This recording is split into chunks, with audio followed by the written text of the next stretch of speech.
దీన్ని మీ ఏరియాలో ఏమంటారు?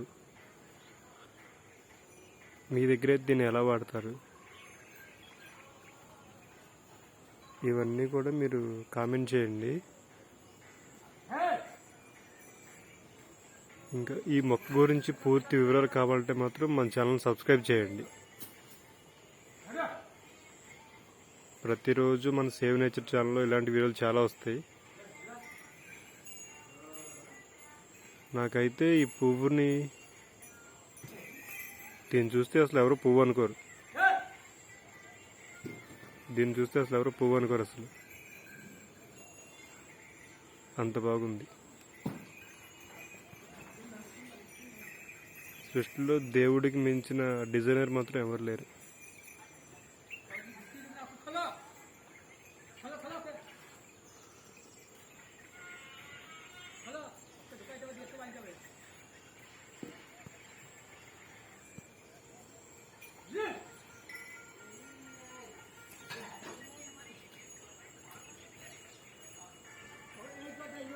ఈ సీజన్లో మాత్రమే మనకి పూలు వస్తాయి అన్నమాట, ఈ టైంలోనే.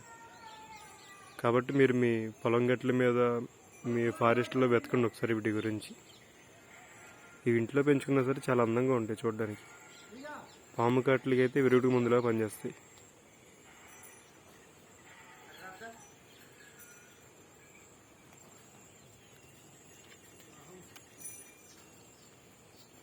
అయితే పువ్వు ఇలా ఉంటుంది వెనకాల. డక్ ఫ్లవర్ అంటున్నారు ఇంగ్లీష్లో దీన్ని. ఇంగ్లీష్లో అయితే దీన్ని డక్ ఫ్లవర్ అంటున్నారు. Duck flower.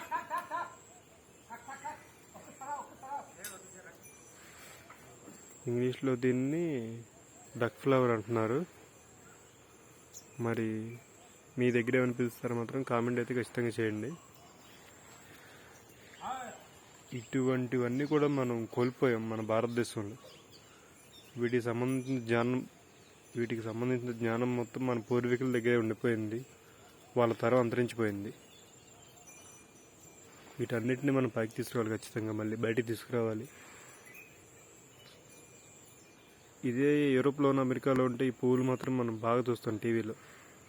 ఇది మన ఇండియాలోనే ఉంది, మన తెలుగు నేలపైనే ఉంది ఇది కూడా.